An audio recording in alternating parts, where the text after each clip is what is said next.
started. As always, I like to start with punishers because they are your fastest, strongest moves, and it's kind of nice to have them in your pocket.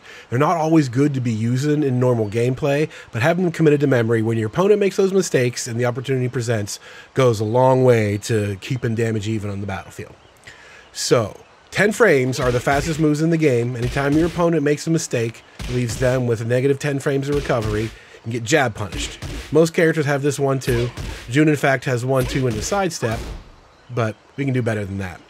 Introducing up forward 1. This is a 10 frame knockdown punisher that does that damage. Causes a lot of damage to Jun herself, but we'll cover that topic a little bit later on. Needless to say, this is a grip of damage. This is going to get nerfed. There's no way she's going to keep that as a 10 frame punisher throughout the whole game.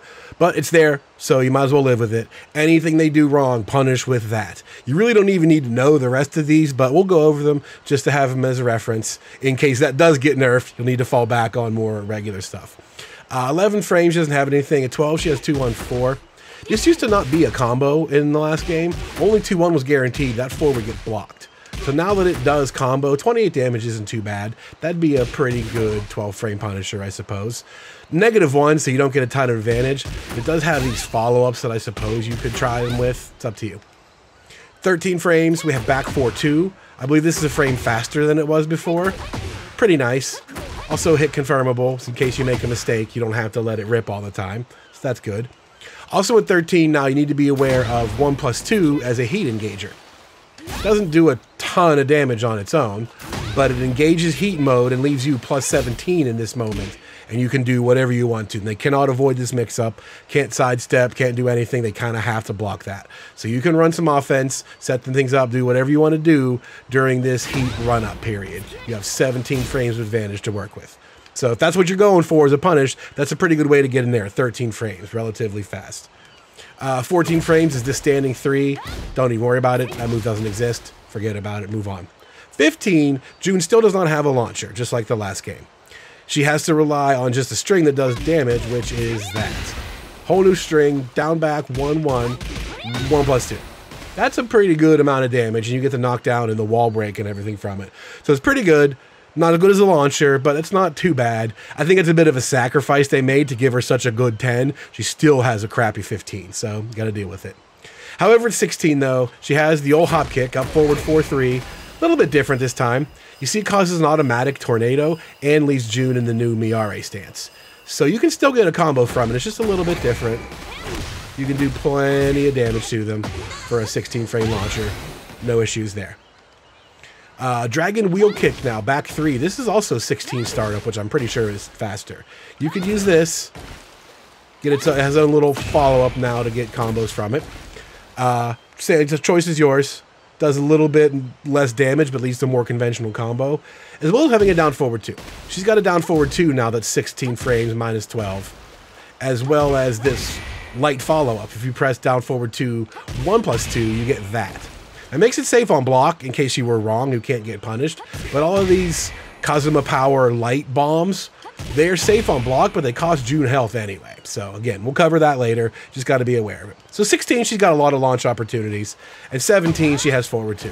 You own your half of the screen with this. They come anywhere near your side and they miss anything, bang. Whole combo, wish they hadn't. Forward 2 is still as good as it always was. Crouching now. 10 frames, we've got one, because up forward 1 is an up input. You can do it from crouch. So she can do that from crouching. It's a high, so it might be a little more difficult to hit something that you just blocked low, but don't have to worry about that. She instead has full crouch down forward 1. Basically the exact same thing as a mid. So she doesn't worry about that. -10, you get that from crouch, which is even more ridiculous than the standing version of it. Till they nerf it. And she already had an 11 frame while standing 4 that knocked down, which was rare in the first place. There's not many of those. Any low, boom, knockdown. Crazy enough as it is. Now it's even worse. 12 frames is not worth really noticing unless you want to be tricky with it. She has while standing 4. That part is guaranteed, and she has a little mix-up afterward if you want it. In the shoulder, it's up to you. She has while standing 1-1 now as well, which if you notice that animation is the same as back 2-1. She gets the same stance variation. She gets the same follow-ups, etc. So that's there's a 12 frame punish. If you want to try to like run some offense with it, do the third follow-up, go again stance, whatever you might want to do there. It's up to you. 13 while standing 2-1. Nice little knockdown. That's always a good move, but kind of pales in comparison to what we've already got. 14 though, now we got a launch. We have a while standing 3 conventional launcher at 14, which is also a pretty exclusive class. Characters that can launch at 14 crouching. She can't even do 15 standing, but they gave her a 14 crouching, so I'll take that. That's pretty good stuff to have. I'm not going to complain about better combos, so that's a cool addition. 16 frames because it's an up input. She could do the same hop kick if she wanted to. And 18 if you get a big blocked hell sweep or snake edge or something.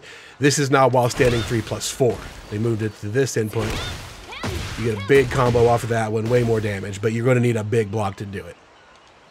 So to recap, you have an insane 10 frame Punisher. You're going to use that all the time until you get up to like the 16s when you can go for a launcher.